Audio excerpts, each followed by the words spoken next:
آپ of the record ایک بات کر رہے تھے کہ ہیلتھ ہماری پریورٹی نہیں ہے، مگر میں یہ کہتی ہوں کہ ہیلتھ بہت ایکسپینسو ہے، ٹیسٹ کرانا بھی بہت مشکل ہوتا ہے۔ ایک بندہ جو کہ جاب اورینٹڈ ہے اس کے لیے 10-15 ہزار روپیہ نکالنا ایسے ہوتا ہے کہ یار رہنے دو، خود ہی کر لیتے کچھ۔ جی آپ نے یہ جو ہماری ٹاک چل رہی تھی تو یہ تو میڈیا کی خوبصورتی ہے نا کہ اس کو پک کرتے ہیں اور اس کے بعد یہ لے آتے ہیں، لیکن یہ ریالٹی ہے۔ ہم جو بات کر رہے تھے کہ یہ کامن آنسر ہے کہ جو ہم لوگوں سے سنتے ہیں کہ جی بہت مہنگائی ہے، ٹیسٹ مہنگا ہے، دوائیاں مہنگی ہیں۔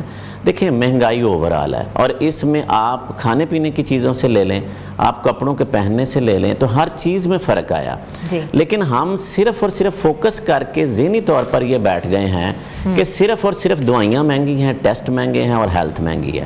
تو یہاں پر یہ جو میں آپ سے بات کر رہا تھا کہ دیکھیں پرائرٹیز ہیں۔ میں اور آپ جب ہم کوئی بھی شاپنگ کرنے جاتے ہیں، ہمارے دل کو نظروں کو کوئی چیز لگتی ہے، یہ سوٹ بہت اچھا ہے، یہ شرٹ اچھی ہے، یہ ٹراؤزر اچھا ہے، تو وہ بے شک 1000-2000 روپیہ ہمارے بجٹ سے آؤٹ بھی ہو رہا ہے، لیکن ہم اس نظر سے لے لیتے ہیں کہ یار بہت اچھا لگ رہا ہے، پہننے میں اچھا لگے گا، ہم اچھے لگیں گے، تو پرائرٹی آ گئی نا۔ اب آ جاتے ہیں جب ہماری صحت کی بات آتی ہے۔ اب ایک چیز ہے کہ آپ کو فیور ہوا یا کوئی بھی چیز ایسی ہوئی جس کے لیے اب مثلا آج کل دیکھیں ملیریا، ڈینگی، ان چیزوں کا سیزن تھا تو آپ کو CBC کرانے کی ضرورت ہے، آپ 10 دفعہ سوچیں گے نہیں یہ تو بہت مہنگا ہو گیا، یہ ہو گیا، وہ پرائرٹی میں نہیں ہے۔ تو ہم نے ذہن میں سوچ لیا، حالانکہ گورنمنٹ کے آپ اسپتالوں میں چلے جائیں تو کیا یہ ٹیسٹ فری نہیں ہوتے ہیں؟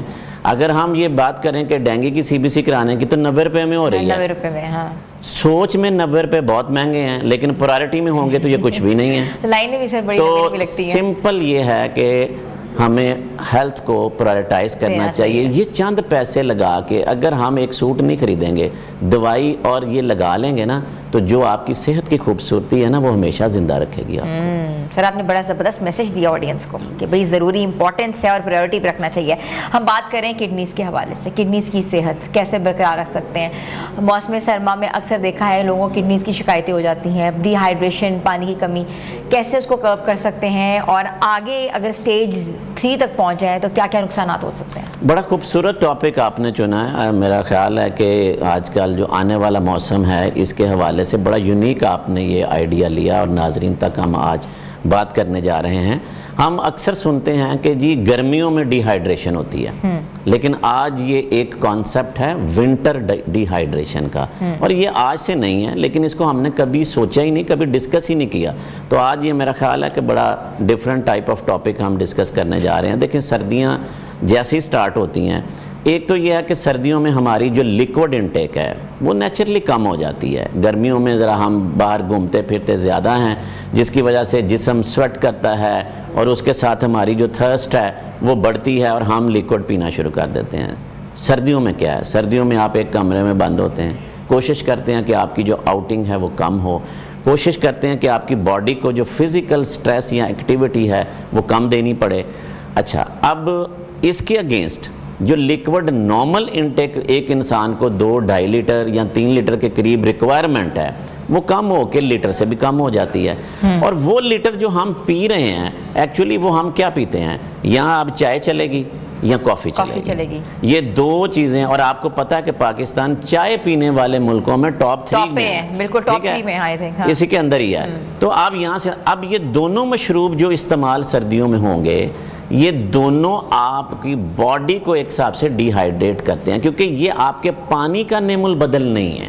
آپ نے 1 کپ لے لیا ٹھیک ہے، لیکن اگر آپ 4 کپ 1 کپ کافی پئیں تو اس کے ساتھ آپ کو پتا ہے کہ اس کو ڈائلیوٹ یا باڈی ہائیڈریشن مینٹین رکھنے کے لیے منیمم 2.5 سے 3 گلاس لیکوڈ اگلے چند گھنٹوں میں چائے نہ پیوں، آپ پی لیں، لیکن بعد میں پانی بھی تھوڑا پیتی رہیے گا آن دا ڈے۔ یہ نہیں ہے کہ ہم بین کر رہے ہیں، آپ لیں، لیکن ایکچوئل یہ ہے کہ اس کے ساتھ جو واٹر انٹیک ہے نا اس کو مینٹین رکھنا، بیلنس رکھنا بہت ضروری۔ اب ہو کیا رہا ہے کڈنی سٹون میں؟ کڈنی سٹون بنتے کیسے ہیں یہ بہت سمجھنا ضروری ہے۔ سمپل سا فینومینا ہے کہ آپ نے کیلشیم کی بات کی، آکزیلیٹ کی بات کی، یورک ایسڈ کی بات کی، آپ نے کیلشیم اور باقی سسٹین یا انفیکشن، ان چیزوں سے سٹون بنتے ہیں۔ اب ہوتا کیا ہے کہ باڈی میں اگر کیلشیم زیادہ ہے، آکزیلیٹ زیادہ ہے، یورک ایسڈ زیادہ ہے، تو یہ کڈنی کا کام ہے کہ بیلنس آؤٹ کرنا اور ان مادوں کو جو ایکسٹرا ہو گئے ہیں یورین کے ذریعے نکال دینا۔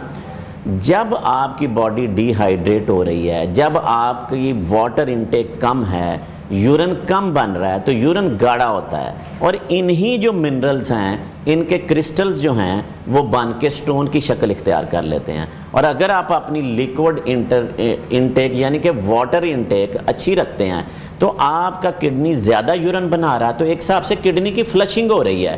تو ان منرلز کو موقع ہی نہیں ملتا کہ یہ آپس میں کرسٹل بنا کے کسی بھی کلیکشن کی شکل میں سٹون بن سکیں. تو سردیوں میں اس لیے یہ تھوڑا ایگریویٹ کر جاتا ہے کیونکہ فوکس آ جاتا ہے گرم مشروبات کہ ہم نے سردی سے بچنا ہے، اور ہم چائے کافی کے اوپر توجہ دیے ہوتے ہیں اور ہم پانی کو بھول چکے ہوتے ہیں. آپ چائے کافی لیں، لیکن آپ کو ساتھ آج کل کے بھی اور سردی کے موسم میں بھی کم سے کم 2 لیٹر لیکوڈ پانی کی انٹیک کی صورت میں ضرور لینا چاہیے تاکہ آپ کی باڈی یہ سارا فلش آؤٹ کرتی رہے. اب اگر سٹون بن جائیں گے تو آپ کی کڈنی کو ڈیمیج کریں گے. آپ نے سی کے ڈی کی بات کی کہ اگر وہ 3rd سٹیج پہ چلے گئے تو 3 سے آگے 4 میں کنورٹ ہونا اور 5 میں جا کے ڈائلیسس پہ آنا تو بہت جلدی ہو جائے گا.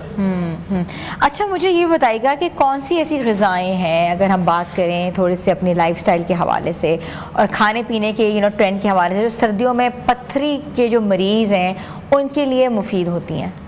اچھا اب یہ ہے کہ یہاں پہ ایک میں بڑا ایک اس کو ریمیڈی کہہ لیں، ٹوٹکا کہہ لیں کہ ہم نے بات کی نا کہ یہ چائے اور کافی کی. چائے اور کافی آکزیلیٹ سے رچ ہیں، تو آکزیلیٹ سے ہم نے بچنا ہے. اب غذا میں آ جاتے ہیں. اگر آپ اس کے ساتھ دن میں 2 دفعہ 3 دفعہ چائے کی بجائے گرم پانی لیں، اس میں آپ ایک لیمن نچوڑیں، اور یہ بھی تو آپ کو گرم پانی کی صورت میں مل جائے گا نا، اور جو سردی کا احساس ہے کم ہو جائے گا. اب یہ جو سٹریٹ جائے گا، جو سٹرس آپ کا جائے گا، یہ آپ کے سٹون کو بھی ڈیزالو کرنے میں مدد کرتا ہے. یہ آپ کے جو یورن میں کرسٹل بنتے ہیں ان کو بھی یہ کم کرتا ہے. اور آپ یہ دیکھیں کہ وہی پانی ہم نے پینا ہے تو چائے پینی ہے یا کافی پینی ہے اور اس کی جگہ پہ ہم اگر یہ بھی ایڈ کر لیں تو ہم بچ سکتے ہیں. نمبر 1. دوسرا یہ ہے کہ پالک، ساگ، میتھی اور ٹماٹر یہ سبزیوں میں رچ ہیں جن میں آکزیلیٹ زیادہ ہوتا ہے، یورک ایسڈ زیادہ ہونے کا، تو یہ نکال دیں. باقی سبزیاں آپ استعمال کر لیں، وہ آپ کے لیے مفید ہے. بیج والی سبزی جو ہوتی ہے نہیں، سبز پتے والی یہ نکال دیں، یہ نکال دیں. جبکہ پالک، ساگ، میتھی بیسیکلی وہ گرین لیفز ہیں نا، ٹھیک ہے، تو ان کو آپ نکال دیں. باقی سبزیاں آپ کے لیے ہیلدی ہیں، باقی فروٹس آپ کے لیے ہیلدی ڈائٹ ہیں. اچھا اب یہ دیکھیں کہ سردیوں میں فرائیڈ چیزوں کے اوپر ہمارا فوکس بڑھتا ہے، جو پروسیسڈ فوڈ ہے یعنی کہ فاسٹ فوڈ، جنک فوڈ، ان کی طرف. اور یہ سارا کیا ہے؟ سالٹ ہے. اب سالٹ کو بھی آپ نے نکالنا ہے تو آپ ان چیزوں سے اوائڈ کریں. یہ خاص طور پر آپ کے لیے نقصان دہ ہو جائیں گی. اگر آپ نے کوئی چیز تل کے زیادہ مرچ مسالے کر کے کھانی، اس کی جگہ کہ سمپل اگر بوائل شیپ میں لے لیں گے، سٹیم کر لیں گے، گرل کر لیں گے تو آپ کے لیے لیس وہ ٹاکسک ہوگی.